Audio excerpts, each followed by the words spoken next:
Hello, welcome to this video. I'm Terry Lee Shield. I'm host here at Love School channel. I've popped on today because I was inspired by a post I seen when I popped on Facebook this morning. And I contributed to the post, but I thought, actually, this is a brilliant opportunity for a video that's very relevant to people on Love School. At Love School, we consider what it means to love ourselves, love others, and love life. And especially when in recovery or recovering from abusive relationships, unmasking, that sort of thing, we can be a bit unsure of ourselves, but also then how to engage in healthy relationships. And we look at everything holistically. So especially in relationships, there might be a lot to consider. It might be considering your boundaries and different things. And we do go through different phases. And I just wanted to share my perspective on this post. So this person who posted it was actually an empowerment coach, and I don't know whether this was a made-up scenario, whether this was a client she was supporting or something that's happened in her life. Either way, I wanted to respond on here because I can see why somebody might see this as empowered, but I have a slightly different perspective on it.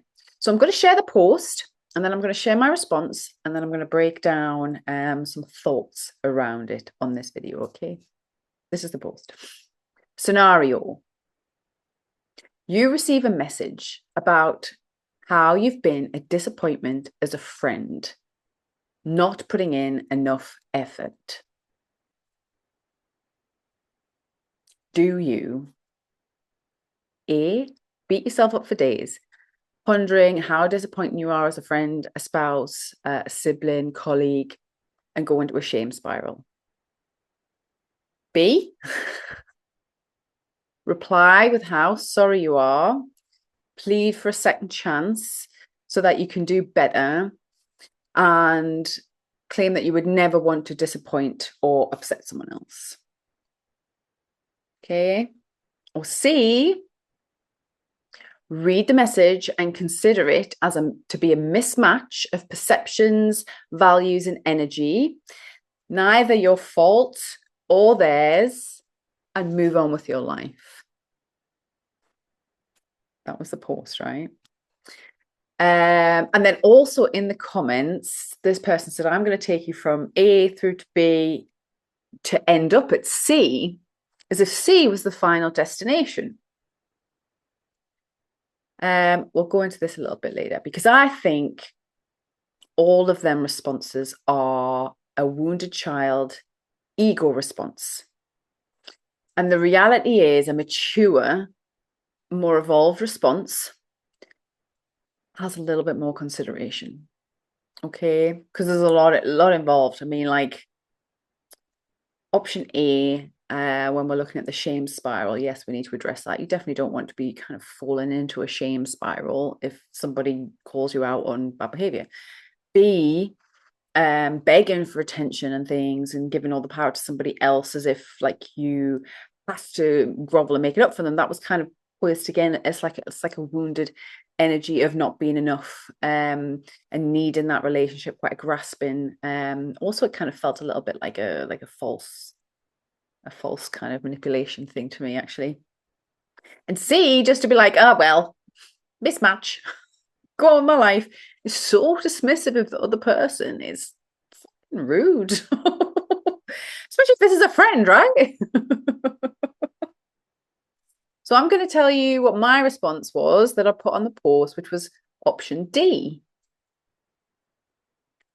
I said, I'd reflect on their comments and consider my behavior. If it's a friend and someone that I care about and value, then I respect their perspective. If I haven't been giving any effort to the friendship and consider myself as somebody who is or aspires to be a good friend or not, that's what I would be reflecting on. What have I been putting into this? And actually, like, what do I want to be a good friend? Is that what I kind of associate with myself and an intention for me in my life? If it is a friendship that I want, if it's a friend that I want to have, and I realize that I haven't been putting in enough effort, I would then genuinely apologize for not fulfilling that role, and I'd ask to connect with them and have a proper conversation, right? Because assuming this is a message, I'd want to know what was going on for them. You don't get that sort of message out of the blue, so let's get real. Something's obviously happening for your friend that they feel the urge to send that sort of message. You know what I mean? That wouldn't come out of nowhere for a start. So let's not dismiss his friend as some like lunatic. Your friend's obviously got something going on. So can we address it with them? Is that an option? Dear me.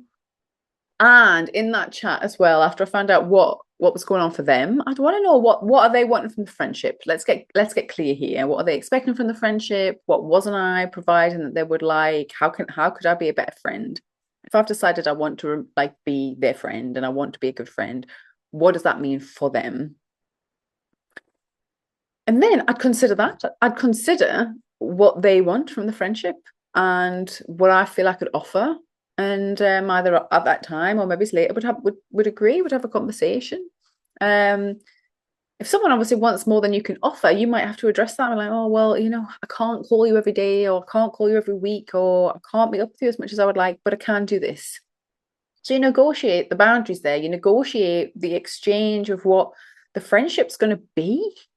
And like I say, especially if they might have something going on in their lives, if they've sent a message like that, that sounds, I mean, intuitively to me, it's like an empathic sort of person. I would be like, oh, there's something going on in their life. They maybe feeling alone. They maybe feeling like a bit neglected. They maybe need a bit of support. And can I be there for them?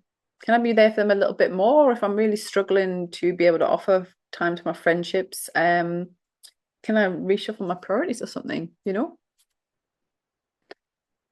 I've also said then, so once we've kind of had a chat about what the expectations of each other are in friendship, what we both like from it, I'd follow up the talk with some action. So I'd actually make some changes to make them a priority in my life, be in touch more, putting in an appropriate amount of effort that keeps the friendship alive. Now I'm going to pause that there for a minute. There's so much, right, on the internet at the minute about friends. I see it, especially at a certain age, right? Women seem, especially about this, because men seem to actually have very different dynamic friendships, but that's just me kind of broad stroking there. Oh, I only see my friends every 6 months, and every time I bump into them, I say, yeah, let's catch up soon, and we never do. They're not your friend. That's not a friend. It's not a friendship. That's someone that you used to know that you can't even bother to put any effort into maintain a connection with anymore. There's a lot of that sort of dismissive kind of acceptance of a complete lack of maintenance for friends and friendship, and actually in many other relationships. But this video is specifically about kind of friendship, really. So if that's what that person has been doing, if they've literally just been not in touch with their friend for like months and months or something, and not made any efforts to try and be friend, then they're not even their friend anyway.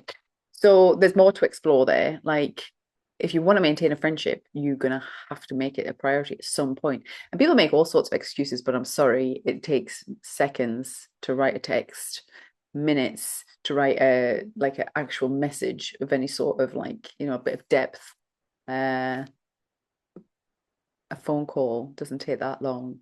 People make all sorts of excuses these days, but maintaining relationships is not as hard as we like to make out, especially if you get your priorities in order. You make space for the people you care about. It's as simple as that. You don't want to make space for someone you don't care about them. So don't pretend that they're your friend. Don't pretend that you care about them. You make space for the people that you care about. It's just, and if you don't think that, then you're probably not going to enjoy the Love School channel. What we look at here is we face ourselves, we face the reality of situations. So there is a whole course called Being Yourself in Relationships, if you're interested in this. And obviously it's important to be yourself and be honest with yourself about what you want from relationships, but also about what you can give to relationships, and show up, give that, because you cannot expect to have relationships and not put any effort in. It's like anything, you can't create anything without putting effort in. And a connection, a friendship, a relationship of any kind is a creation. It's a creative process and it needs energy. Okay. So then I also put on this, if I had reflected and decided that I didn't feel like our friendship was aligned anymore, and that I didn't think I could give them what they needed to maintain that relationship, then I'd have to be honest and tell them. Just get on with my life. You'd have some respect. You'd tell them and explain that you have other priorities at the minute and you don't feel that you can meet their needs for the friendship. And if you are sorry that that's the case, but it's just the reality, say that. Just be honest with people. This whole culture of just dismissing people like they're nothing is really not cool in my eyes. It's not healthy for anyone involved. And yeah, the fact that an empowerment coach would be like, yeah, just shrug it off. Not my fault, not their fault. We just don't connect anymore and get on with your life. Excuse me. That's not empowered. So I'm going to put my 2 cents in a little bit more.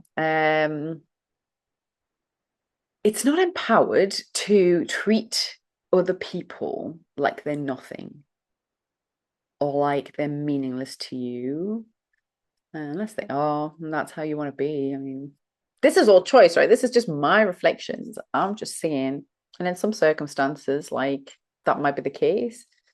But I don't find that it's very empowering to disempower other people. That might be different if someone's trying to overpower you, bully you, being abusive or anything like that. You might want to just strip their power right away. But it didn't sound like this was what that message was like. That scenario was supposed to be. The scenario sounds to me like it was a friend saying, you know what, you've been a really shit friend and you're not putting in enough effort. That to me is a friend being empowered to go, you know what, this person who's supposed to be my friend is not showing up for me, and don't think that's right. That's empowered. So you don't disempower them by just ignoring them, unless that's the sort of person you are. If that's the truth of the sort of person you are, then fine. I'm not judging. Be that person. But I don't think most of us are. I could be wrong. Maybe you are. I'm not judging you. Whatever. Why are you watching the video still? But when we consider relationships and patterns, obviously at Love School, we talk a lot about patterns and energy dynamics, because energy tends to follow patterns and cycles. And energetically, if we want something, and I think most of us probably want respect, consideration, attention, compassion in our relationships, even from ourselves, right? We have to cultivate that. So we have to be able to embody and cultivate that energy. And if we want that from others, we need to give it to them. You can't want respect and then not be respectful to your friends. Goodness me. And if a friend reaches out saying something like that, they probably, it is there's a lot of underlying in that message potentially. This is why you would want to speak to them and find out what's going on. But maybe they're feeling like there's a lack of respect, a lack of consideration, a lack of attention, a lack of compassion, especially if you're not even going to follow up. That person could be going through anything and you've never even checked.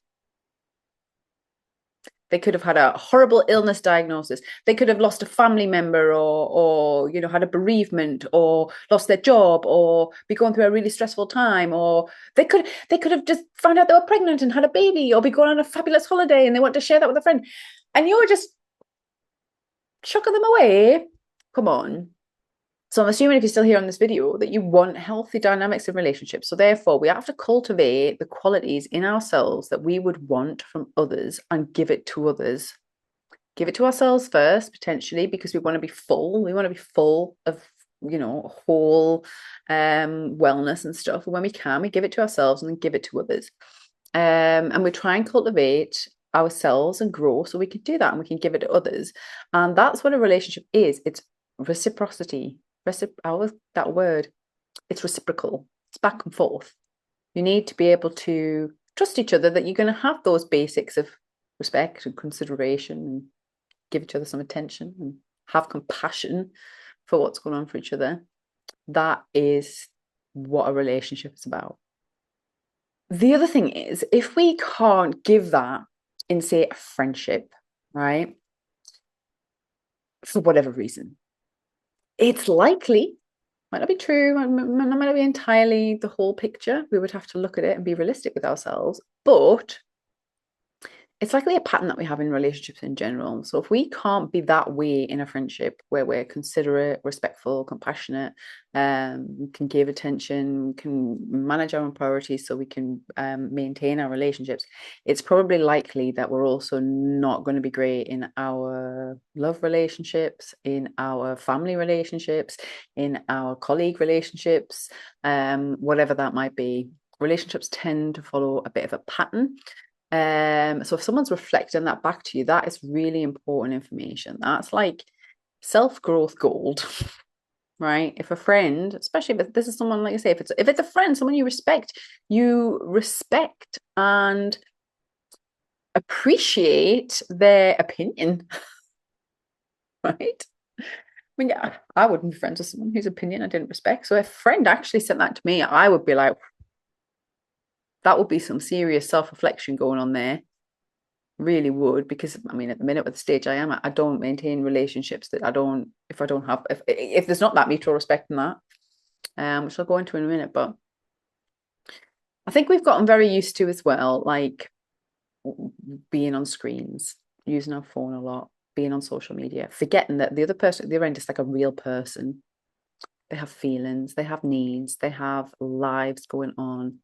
They're complex beings. They're not, you can't just like treat people like shit and dismiss them and then not have that impact your life in one way or another. Karma. If you're interested to know about karma, there's a video about karma and manifestation masterclass. So, for example, like something like this being reflected from a friend, this would be a massive sign of a. I talk about it in that video. Often, when we're about to face karma, right, the universe will give us a sign.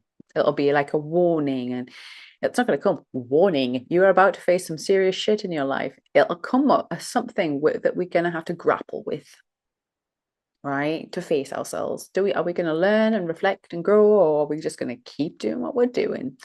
And that, if I got a message like that of a friend, to me, that would be like, I would not, there's not a chance that I'd be ignoring that message. That would, for me, I understand energy now, that would be a really karmic, I would take that seriously. I would be considering it, looking at the energy around it and all sorts. Like I said, really diving into that. That to me would be really significant. I mean, I do have a habit in the past of being an overthinker. I'm moving on from all this overthinking, but something like that to me, because I've spent a long time now cultivating my relationships, and like I say, I do respect my friends and things. If a friend actually sent me that out, yeah, I would take that seriously, because I respect every single one of my friends. Every single one of my friends, if they sent me that, there's not any part of me that would just dismiss them and be like, oh, not your fault, not my fault. I'll just get on with my life. Nah. I respect all my friends and I've cultivated all my friendships. So if I got a message like that, I'd be like, paid attention. Let's follow through with this and fix. Don't necessarily have to fix anything, but let's work with this. Let's work with this. Let's see if we can sort out. Because actually, I would want to keep the friendships that I had that I have now. I would want to work that out. Definitely if I could. And the other thing is, so when we're talking about like on screens and that, we forget there's another person on the other end of the screen. I post things on social media. I get attacked a lot on social media. There's a lot of trolls.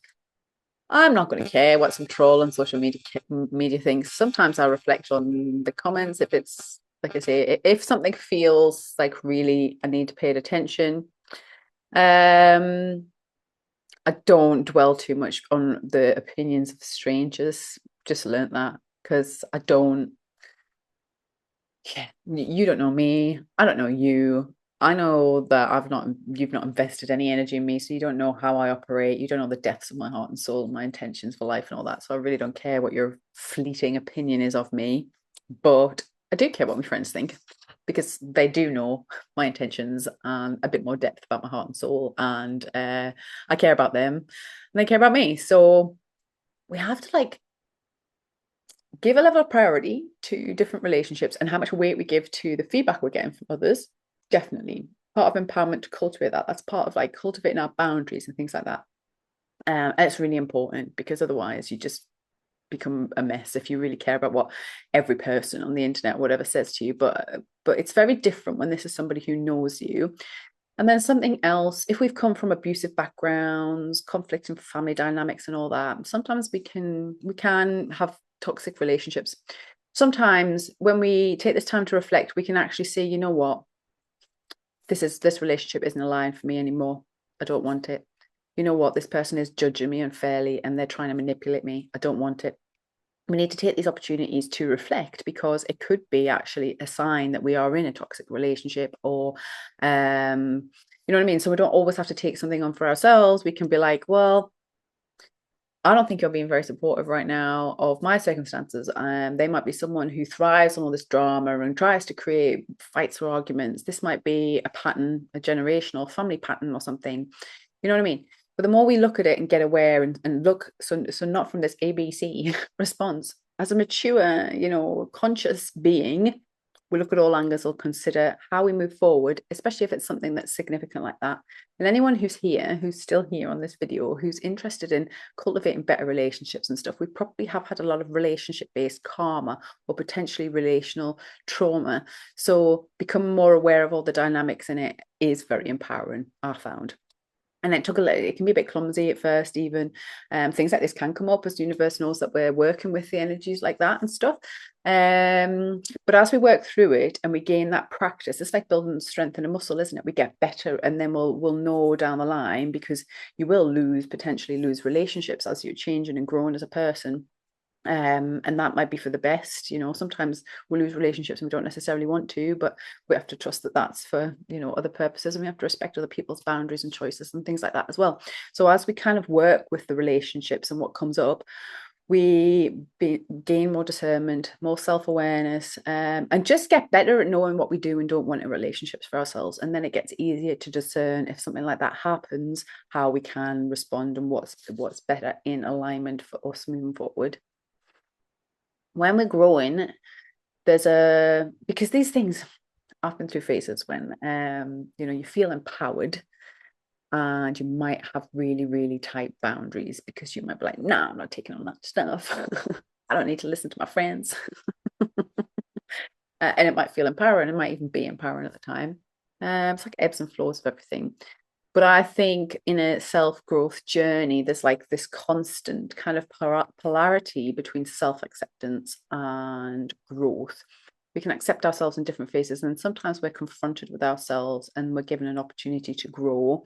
And sometimes they're important opportunities. Sometimes we just need to accept that we've moved on from someone, or we made a mistake, or whatever it is. Sometimes we have to accept and nurture ourselves. Sometimes we have to be a little bit more honest and choose to do better. And we're often confronted with that as we're trying to heal, recover, grow, evolve, all that sort of stuff. I think I'm coming to the end of what I want to say on this, but one last thing. If relationships is an important thing for you, as it was for me, it's a really good idea to get clear on your intentions. So that's not only intentions in specific types of relationships, it's intention of your pattern in relationships and how you show up in relationships, and both ways. So what you want to give, what you can give, what you need to get better at giving, where your limitations are, where your strengths are, and work towards them and set an intention. If your intention is to be a good friend, then you respond to your friends with that intention of being a good, decent friend. Can't be a good friend and then ignore their text for days. I'm sorry, I don't. A little bit of time can pass, but come on, if you really want to be a good friend, you've got to show up. That's what I'm trying to say. I think in my opinion. Those are my intentions. And it might be that we get specific about what we expect in treatment from other people in our relationships. But as I said earlier in the video, we can't expect respect from somebody if we're not willing to give them respect. We can't expect compassion if we can't be compassionate. It's reciprocal. So anything we're expecting from others, we kind of need to step up to the plate and be able to give ourselves. And if we can't, then that's where the self-growth comes from. Okay. Like I say, if you really want to dive into relationships, we've actually got a really great bundle at Love School called Healing for Connection. And that brings in the Being Yourself in Relationships course, which is a great course as well. If you just want to specifically look at like your own authenticity and stuff in relationships, I would recommend that. But the Healing Connection also encompasses a bit of like shadow work and life design stuff that you can do just to be able to kind of grow your capacity to have, cultivate, hold, maintain better connections and relationships. So I would really recommend that course. There's also, if you go over to loveschool.uk/blog, there's a few blogs on there about relationships, about communication, self-validation, all sorts of things that are going to help you if you're a bit curious about and even empowerment, all that stuff. If you're curious about that, have a little look, have a little browse over. That's Love School blog. Thank you for being here on the video. Please don't forget to, if you want to comment. I would love to know what you think. Ask any questions. Please do support the channel and like and subscribe and all that. It's really, I really, really appreciate it because I'm trying to grow and it's I'm not a social media guru now, so I just post up and I'm trying my best to get it to the people who want to see it. So thank you very much for being here, and I hope this video has helped you some way. Bye.